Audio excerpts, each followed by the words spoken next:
छात्र एवं छात्राओं, मैं doctor Pushpa Singh, associate professor, दर्शन शास्त्र विभाग, मारवाड़ी कॉलेज, रांची। आज मैं विद्यार्थियों से योग दर्शन में अष्टांग योग पर चर्चा करना चाहती हूँ। यह विषय BA सेमेस्टर 2 पेपर CC3 के पाठ्यक्रम में सम्मिलित है। जैसा कि हम सभी जानते हैं कि योग दर्शन एक व्यवहारिक दर्शन है और इस दर्शन में योगाभ्यास की व्याख्या मोक्ष को अपनाने के उद्देश्य से की गई है। सांख्य दर्शन की तरह योग दर्शन भी विवेक ज्ञान को मुक्ति का साधन मानता है और कहता है कि बंधन का मूल कारण अविवेक है। पुरुष एवं प्रकृति के पार्थक्य का ज्ञान नहीं रहने के कारण आत्मा बंधनग्रस्त हो जाती है। पुरुष जब अपने को प्रकृति से भिन्न समझ लेता है तब वह बंधन से छुटकारा पा लेता है। इसीलिए मोक्ष को अपनाने के लिए तत्व ज्ञान पर अधिक बल दिया गया है और साथ ही साथ यह भी कहा गया है कि तत्व ज्ञान की प्राप्ति तब तक नहीं हो सकती है जब तक मनुष्य का चित्त विकारों से परिपूर्ण है। इसीलिए योग दर्शन में चित्त की स्थिरता को प्राप्त करने के लिए तथा चित्त वृत्ति का निरोध करने के लिए योग मार्ग की चर्चा हुई है। योग दर्शन में योग का अर्थ है चित्त वृत्ति का निरोध। मन, अहंकार, बुद्धि को चित्त कहा जाता है। ये अत्यंत ही चंचल हैं, इसीलिए इनका निरोध परमा आवश्यक है। विवेक ज्ञान की प्राप्ति के लिए योग में 8 सीढ़ियों की चर्चा की गई है। इसलिए इसे अष्टांग योग या अष्टांग साधन, the 8-fold path of yoga भी कहते हैं। इस मार्ग पर चलकर साधक चित्तवृत्तियों का निरोध करके चित्त की स्थिरता प्राप्त कर सकता है। अष्टांग साधन ये हैं: पहला है यम, दूसरा नियम, तीसरा आसन, चौथा है प्राणायाम, पांचवा है प्रत्याहार, छठा है धारणा, सातवां ध्यान और अंतिम है समाधि। अब हम एक एक कर इन पर विचार करेंगे। यम योग का प्रथम अंग है। बाह्य और आभ्यंतर इंद्रियों के संयम की क्रिया को यम कहा जाता है। यम 5 प्रकार के होते हैं: अहिंसा, सत्य, अस्तेय, ब्रह्मचर्य, अपरिग्रह। अहिंसा का अर्थ है किसी समय किसी भी प्राणी की हिंसा नहीं करना।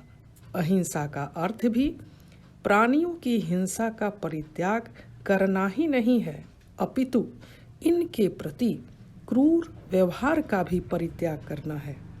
योग दर्शन में हिंसा को सभी बुराइयों का आधार माना गया है। यही कारण है कि इसमें अहिंसा के पालन पर अत्यधिक जोर दिया गया है। सत्य का अर्थ है मिथ्या वचन का परित्याग। व्यक्ति को वैसे वचन का प्रयोग करना चाहिए जिससे सभी प्राणियों का हित हो। जिस वचन से किसी भी प्राणी का अहित हो उसका परित्याग परमावश्यक है। अस्तेय तीसरा यम है। दूसरे के धन का अपहरण करने की प्रवृत्ति का त्याग ही अस्तेय है। ब्रह्मचर्य चौथा यम है।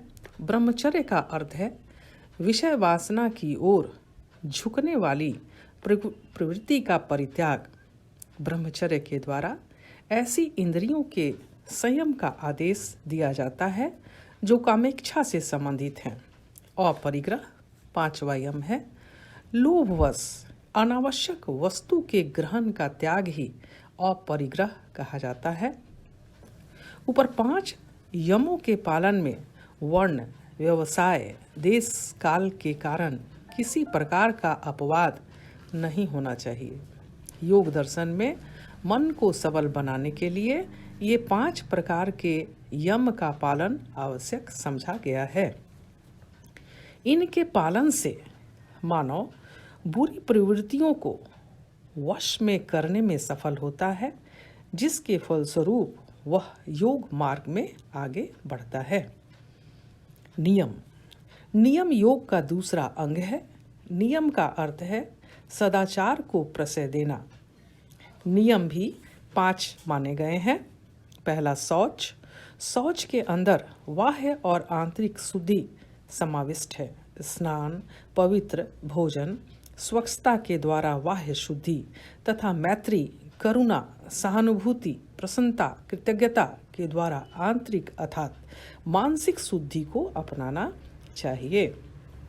दूसरा संतोष। उचित प्रयास से जो कुछ भी प्राप्त हो उसी से संतुष्ट रहना संतोष कहा जाता है। शरीर यात्रा के लिए जो नितांत आवश्यक है उससे भिन्न अलग चीज की इच्छा न करना संतोष है। तपस। सर्दी गर्मी सहने की शक्ति, लगातार बैठे रहना और खड़े रहना, शारीरिक कठिनाइयों को झेलना तपस कहा जाता है। चौथा है स्वाध्याय। स्वाध्याय का अर्थ है शास्त्रों का अध्ययन करना तथा ज्ञानी पुरुष के कथनों का अनुशीलन करना। पांचवा है ईश्वर प्रणिधान। ईश्वर के प्रति श्रद्धा रखना परमावश्यक है। योग दर्शन में ईश्वर के ध्यान को योग का सर्वश्रेष्ठ विषय माना जाता है। यम और नियम में अंतर यह है कि यम निषेधात्मक सद्गुण है जबकि नियम भावात्मक सद्गुण है। तीसरा आसन तीसरा योगांग है। आसन का अर्थ है शरीर को विशेष मुद्रा में रखना। आसन की अवस्था में शरीर का हिलना और मन की चंचलता इत्यादि का अभाव हो जाता है। तन मन दोनों को स्थिर रखना पड़ता है। शरीर को कष्ट से बचाने के लिए आसन को अपनाने का निर्देश दिया गया है। ध्यान की अवस्था में यदि शरीर को कष्ट की अनुभूति विद्यमान रहे तो ध्यान में बाधा पहुंच सकती है। इसीलिए आसन पर जोर दिया गया है। चौथा प्राणायाम योग का चौथा अंग है। श्वास प्रक्रिया को नियंत्रित करके उसमें एक क्रम लाना प्राणायाम कहा जाता है। जब तक व्यक्ति की सांस चलती रहती है तब तक उसका मन चंचल रहता है। श्वास वायु के स्थगित होने से चित्त में स्थिरता का उदय होता है। प्राणायाम शरीर और मन को दृढ़ता प्रदान करता है। इस प्रकार प्राणायाम समाधि में पूर्णतः सहायक होता है। प्राणायाम के 3 भेद हैं। पहला पूरक, दूसरा कुंभक, तीसरा रेचक। पूरक प्राणायाम वह अंग है जिसमें गहरी सांस ली जाती है। कुंभक में श्वास को भीतर रोका जाता है। रेचक में श्वास को बाहर निकाला जाता है। प्राणायाम का अभ्यास किसी गुरु के निर्देशानुसार ही किया जा सकता है। श्वास के व्यायाम से हृदय सबल होता है। पांचवा प्रत्याहार। यह योग का 5वां अंग है। प्रत्याहार का अर्थ है इंद्रियों के बाह्य विषयों से हटाना तथा उन्हें मन के वश में रखना। इंद्रियां स्वभावतः अपने विषयों की ओर दौड़ती हैं। योगाभ्यास के लिए ध्यान को एक ओर लगाना होता है। अतः यह आवश्यक हो जाता है कि इंद्रियों को अपने अपने विषयों से संसर्ग नहीं हो। छठा धारणा का अर्थ है चित्त को अभिष्ट विषय पर जमाना।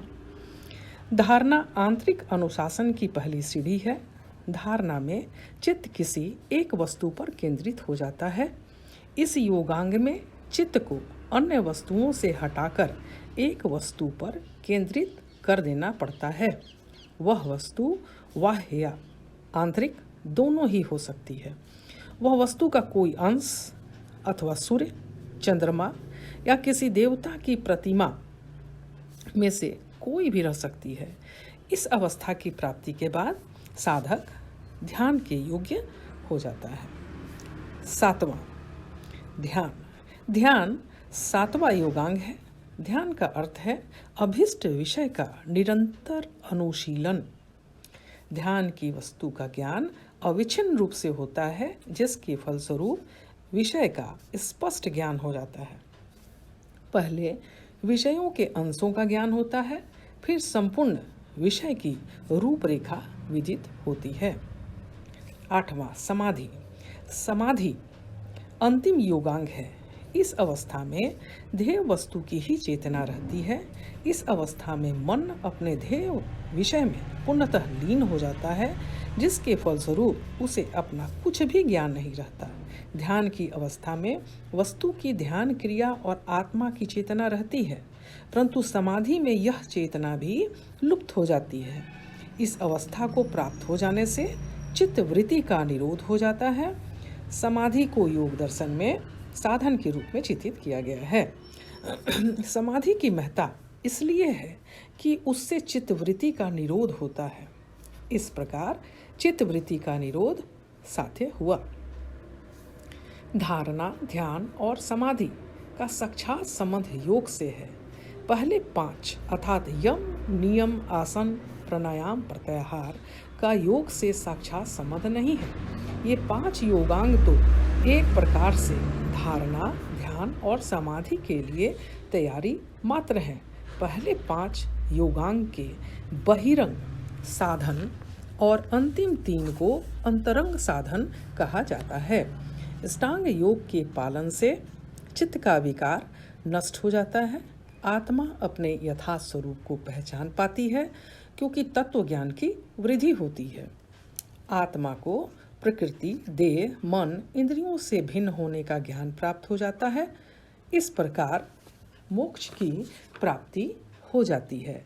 निस्संदेह योग दर्शन की अनमोल देन है अष्टांग योग। निष्कर्षतः यह कहा जा सकता है कि योगाभ्यास का प्रमुख लक्ष्य मोक्ष की प्राप्ति है और इसके लिए कठिन धैर्य एवं सतत अभ्यास की आवश्यकता है।